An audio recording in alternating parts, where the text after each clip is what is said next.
जय हिंद प्रिय विद्यार्थियों, मैं रविंद्र कुमार आपके अपने इस हिंदी स्टडी यूट्यूब चैनल पर आप सबका हार्दिक स्वागत करता हूं।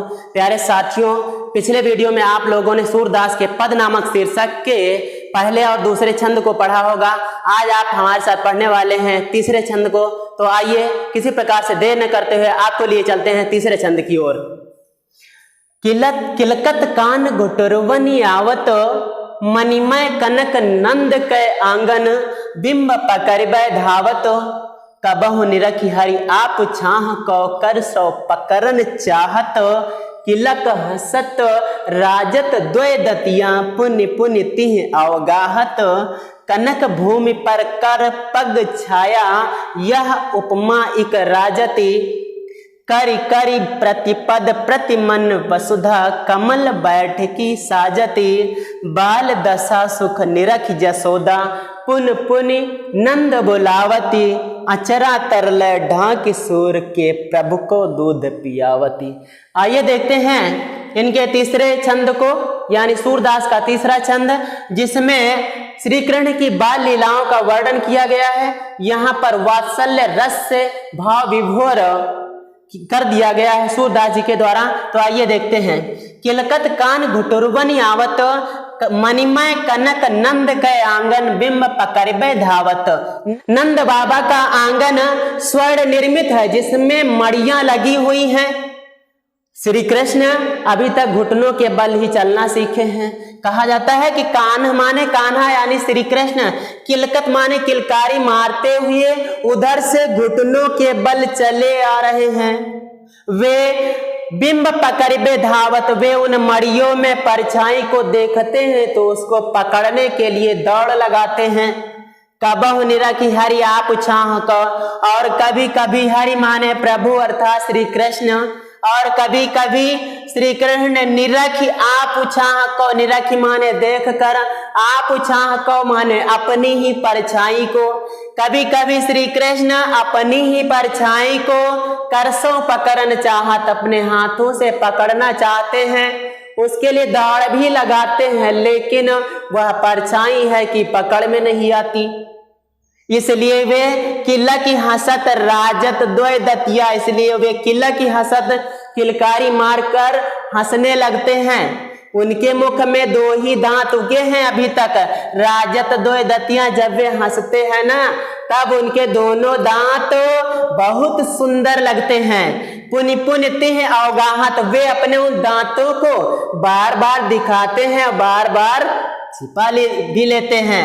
कनक भूमि पर कर पग छाया, यह उपमा इक राजत। कनक भूमि पर माने स्वर्ण भूमि पर। नंद बाबा का आंगन स्वर्ण का निर्मित है ना, तो कनक भूमि पर माने स्वर्ण भूमि पर उनके कर पग छाया। कर पग, कर माने हाथ और पग माने पैरों की छाया पड़ने से यह उपमा इक राजत, वो ऐसे सुशोभित हो रही है जैसे करि करि प्रतिपद प्रतिमन वसुधा, कमल बैठकी साजती। ऐसा लगता है कि उनके करि करि माने प्रत्येक हाथ, और प्रतिपद माने प्रत्येक पद अर्थात प्रत्येक पैर रखने के स्थान पर, वसुधा माने पृथ्वी ने, प्रतिमनि हर एक मड़ियों में उनके बैठने के लिए कमल बैठकी साजत, कमल का आसन लगा दिया हो। उनके प्रत्येक हाथ पैर रखने के स्थान पर पृथ्वी ने प्रत्येक मणि में उनके बैठने के लिए आसन लगा दिया हो, ऐसी वो परछाई शोभा पा रही है। बाल दशा सुख निरख जसोदा, पुनि पुनि नंद बुलावती। बाल दशा सुख, बच्चे की दशाओं, बच्चे की क्रियाकलापों को देखकर जसोदा माने यशोदा माई को सुख, असीम सुख की अनुभूति होती है। वे अपने सुख को बांटना चाहती हैं, इसलिए पुनि पुनि नंद बुलावत, पुनि पुनि माने बार बार नंद बाबा को बुलाती हैं। अचरा तरले ढाक सूर के प्रभु को दूध पियावती।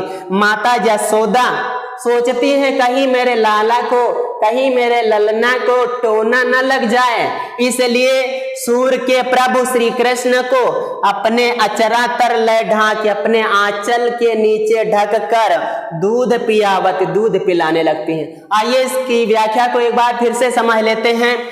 यहाँ पर सूरदास जी श्री कृष्ण की बाल लीलाओं का वर्णन करते हुए कहते हैं कि नंद बाबा का आंगन स्वर्ण निर्मित है, यानी सोने का बना हुआ, जिसमें मड़ियां लगी हुई हैं। श्री कृष्ण अभी घुटनों के बल ही चल पाते हैं। वे किलकारी मारकर उधर से घुटनों के बल चले आ रहे हैं। उन मड़ियों में वे परछाई को देखते हैं तो उसको पकड़ने के लिए दौड़ लगाते हैं। कभी कभी वे अपनी ही परछाई को पकड़ना चाहते हैं, लेकिन वहां परछाई पकड़ में नहीं आती, इसलिए वे हंसने लगते हैं। जब वे हंसते हैं तो उनके मुख में अब तक तो 2 ही दांत उगे थे, वे बहुत सुंदर लगते हैं। पुनि पुनि तिहाओगाहत, अर्थात वे बार बार उन दांतों को दिखाते हैं और बार बार छिपा भी लेते हैं। सोने की भूमि पर उनके हाथ पैरों की पड़ने वाली छाया ऐसे सुशोभित हो रही है जैसे उनके प्रत्येक हाथ और प्रत्येक पैर रखने के स्थान पर पृथ्वी ने प्रत्येक मणि में उनके बैठने के लिए कमल का आसन लगा दिया हो। आओ प्रभु बैठो। बच्चे की इन क्रियाओं को देखकर माता यशोदा को असीम सुख की अनुभूति होती है। वे अपने सुख को बांटना भी चाहती हैं, इसलिए नंद बाबा को बार बार बुलाती हैं। सूरदास जी अंत में कहते हैं कि माता यशोदा यही सोच रही हैं कि सूर्य के प्रभु श्री कृष्ण को कहीं किसी का टोना न लग जाए, इसलिए उस टोने से बचाने के लिए उनके प्रभु को अपने आंचल के नीचे, यानी श्री कृष्ण को अपने आंचल के नीचे ढककर उन्हें दूध पिलाने लगती हैं। आइए हम इसके काव्यगत सौंदर्य को भी देखते हैं। यहाँ पर भाषा है ब्रज। कौन सी भाषा है बच्चों? भाषा है यहाँ पे ब्रज। और शैली कौन सी है? शैली कौन सी है? गेय शैली है। कौन सी? गेय शैली। अरे गेय शैली कौन सी होती है? वही जो गाई जाती है। और रस कौन सा है? वात्सल्य। ये वात्सल्य कहाँ पे आता है? अरे रुको ना बेटा, अभी बताते हैं। छंद कौन सा है? पद है। कौन सा छंद है? पद छंद है। अलंकार यहाँ पे कौन सा है? वो है अनुप्रास भाई। कौन सा अलंकार है? अनुप्रास। और शब्द शक्ति फिर कौन सी है? ये भी तो पूछो। अरे शब्द शक्ति बताते हैं भाई, यहाँ पे अभिधा है। काहे को इतना परेशान हो रहे हो? गुण कौन सा है? अच्छा ये भी तो बता दो गुरुजी। अरे गुण भी बताते हैं। गुण है यहाँ पे प्रसाद। कौन सा गुण है? प्रसाद गुण है। इसके काव्यगत सौंदर्य को एक बार हम फिर भी तुम्हें बता देते हैं। भाषा यहाँ पे ब्रज है। आपको पढ़ने से स्पष्ट होगा कि यहाँ ना अवधी है, ना हिंदी है, ना अंग्रेजी है, ना संस्कृत है। अरे है तो भाई ये ब्रज भाषा। सूरदास ने ब्रज भाषा में ही तो रचना की है। हमने तो पढ़ाया पिछले वीडियो में कि अष्टछाप कवियों की रचना की थी गोस्वामी विट्ठल नाथ ने। विट्ठल नाथ जो वल्लभाचार्य के पुत्र थे, उन्होंने अष्टछाप की रचना की थी, जिसमें 8 ब्रज भाषा के कवि हैं जो कृष्ण भक्त हैं। उनमें सबसे पहले स्थान पर आते हैं, यानी फर्स्ट रैंक पे आते हैं सूरदास जी। सबकी भाषा तो ब्रज है, यहाँ भी इसकी भाषा कौन सी है? ब्रज है। शैली कौन सी है? गे। अरे वही जो गाई जाने वाली। रस कौन सा है? वात्सल्य। अभी आपने पूछा नहीं था कि वात्सल्य रस क्या होता है? हम बताते हैं। जहां पर पुत्र और माता का प्रेम, पिता और पुत्र का प्रेम, यानी संतान और माता पिता के बीच का जो प्रेम होता है वही तो वात्सल्य कहलाता है। और यहाँ पे माई यशोदा और प्रभु श्री कृष्ण के बीच के प्रेम को दर्शाया गया है। तो कौन सा रस होना चाहिए? होना चाहिए ना वात्सल्य ना। बहुत सही चल रहे हो। छंद कौन सा है? पद है। अच्छा अलंकार कौन सा है? अनुप्रास है। एक और भी तो है, उसको भी तो देखे जाओ। कौन सा है? पुनरुक्ति प्रकाश। कौन सा है? पुनरुक्ति प्रकाश। अच्छा ये अनुप्रास क्या होता है? हम वो भी बताते हैं। अनुप्रास की परिभाषा होती जहां पर किन्हीं वर्णों की बार बार आवृत्ति होती है, वहां पर अनुप्रास अलंकार होता है।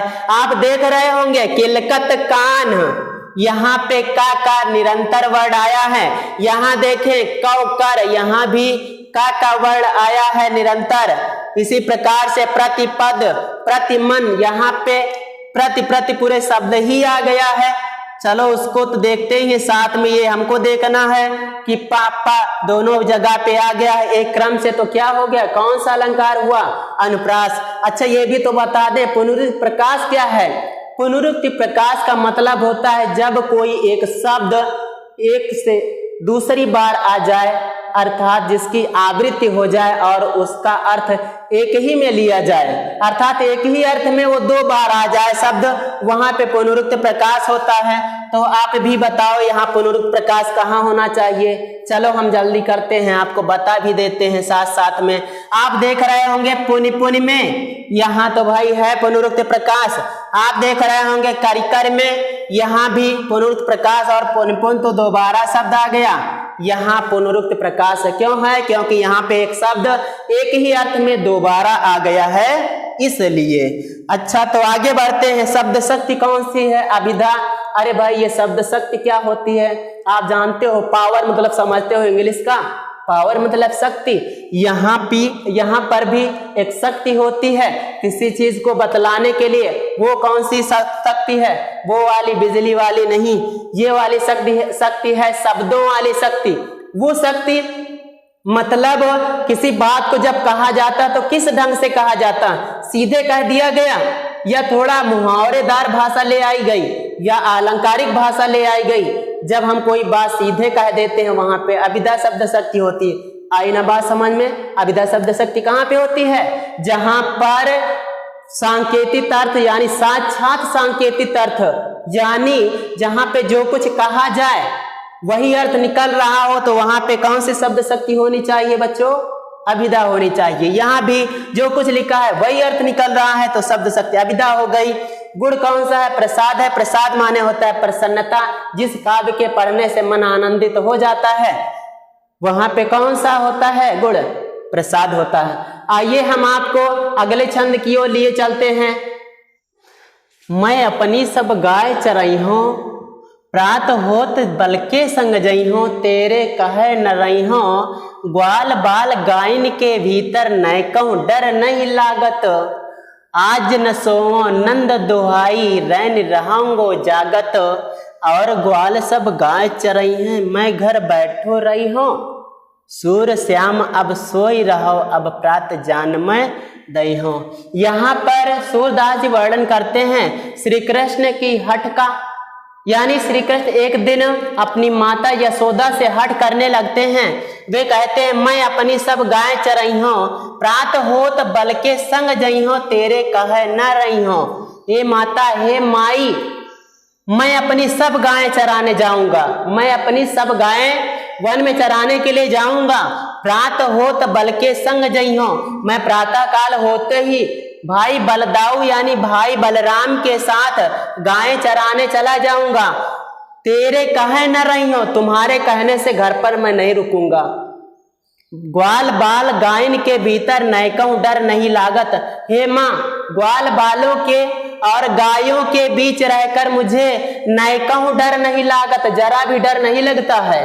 हे माँ, ग्वाल बालों और गायों के भीतर मुझे जरा सा भी डर नहीं लगता है। आज न सोओ नंद दुहाई, आज नंद दुहाई, नंद दुहाई माने नंद बाबा की शपथ लेकर कहता हूँ माँ, मैं नंद बाबा की शपथ लेकर कहता हूँ, कसम खाकर कहता हूँ, आज सोऊंगा नहीं, रैन रहूंगा जागत, रात भर जागता ही रहूंगा। और ग्वाल सब गाय चरई हैं, मैं घर बैठे रही हूं। ये भला कैसे हो सकता है कि और ग्वाल सब गाय चराएं और सभी ग्वाल बाल गाय चराने जाएं और मैं घर पर बैठे रहूं? ये तो नहीं होगा, ये नहीं हो सकता। सूर श्याम अब सोई रहो अब प्रात जान मैं दई हूं। बच्चे की इस हट को सुनकर, बच्चे की इस पुकार को सुनकर माता का हृदय द्रवित होता है, पिघल जाता है, क्योंकि वो वात्सल्यमयी माँ होती है ना। माँ कहती है सूर श्याम अब सोई रहो।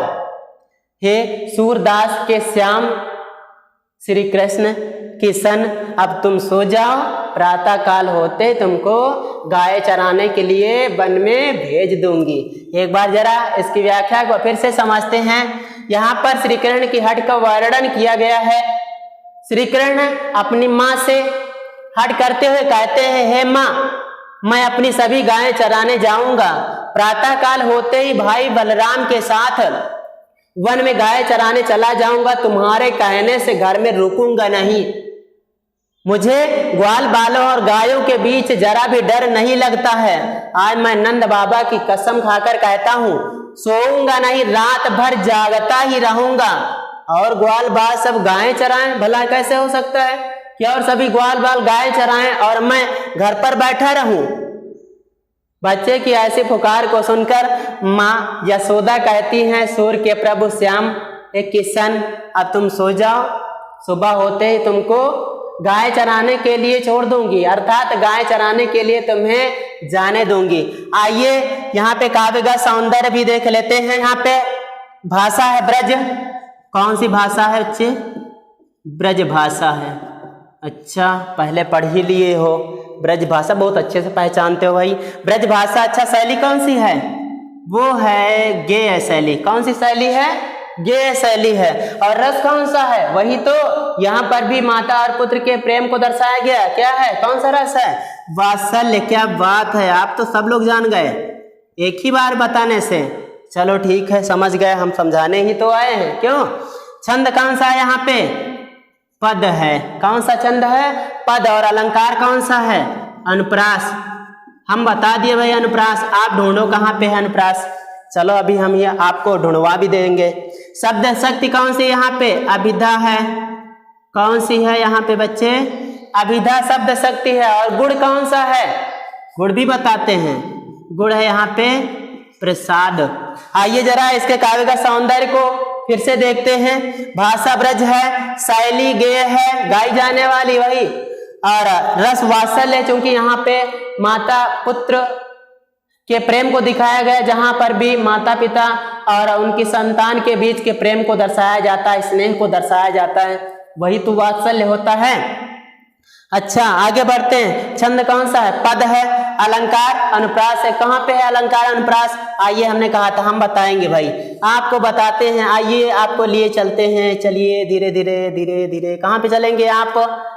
अंत में आप देखिएगा, अंत्य अनुप्रास मिल रहा है। नहीं लागत रहूंगो जागत। अंत में देखिए, अंत में ताता वर्ड मिल रहा है। और भी आप ढूंढ सकते हैं, अब ऐसे ढूंढिएगा। अनुप्रास अलंकार की विशेषता क्या होती है? इसका लक्षण, इसकी परिभाषा क्या होती है? जहां पर किसी वर्ण की बार बार आवृत्ति होती है, या यूं कहें जहां पर कोई वर्ण एक से अधिक बार आ जाता है निरंतर, वहां पे कौन सा अलंकार? अनुप्रास होता है। शब्द शक्ति कौन सी? अभिधा। अभिधा की अभी हमने बात कही, जहां पर कोई बात कही गई हो और वही अर्थ निकल रहा हो, तो वहां पे शब्द शक्ति अभिधा होती है, अर्थात साक्षात सांकेतिक अर्थ, जो संकेत दिया जाए वही अर्थ निकले, तो वहां पे कौन सी शब्द शक्ति होगी? अभिधा होगी। जैसे हम आपको उदाहरण देते हैं, जैसे कोई बालक है, उससे कहा जाए 9 2 11 होना। क्या बताया जाए? 9 2 11 होना। 9 + 2 = 11। ये जो कक्षा 1 2 में पढ़ने वाला बच्चा है, क्या कहेगा? हाँ भाई, 9 2 11 होते हैं। तो उसके हिसाब से इस मुहावरे का मतलब कोई रह ही नहीं जाएगा। उसके हिसाब से 9 2 11 होने का मतलब वहां पे शब्द शक्ति कौन सी होगी? अभिधा होगी, क्योंकि यही अर्थ निकल रहा है। जबकि हम लोग क्या अर्थ निकालते हैं? आप लोग तो बड़े हो गए हैं, 9 2 11 का अर्थ आप क्या लगाते हैं? 9 + 2 11। नहीं, ऐसा नहीं लगाते हैं। आप इसका अर्थ लगाते हैं भाग जाना। तो दूसरा अर्थ है ना, यहाँ पे दूसरी शब्द शक्ति हो जाएगी। वो कौन सी होगी? चलिए बताते हैं, अगले वाले वीडियो में बता देंगे। आइए आगे बढ़ते हैं। आगे है गुण प्रसाद। प्रसाद की विशेषता होती है जिस काव्य के पढ़ने से हृदय प्रसन्न होता है, हृदय में शांति का भाव उत्पन्न होता है, वहां पे गुण कौन सा होता है? प्रसाद होता है। तो आज के इस वीडियो में सिर्फ इतना ही। अगले वीडियो में फिर हम आपके लिए कुछ साधन सामग्री लेकर प्रस्तुत होंगे। तब तक के लिए जय हिंद।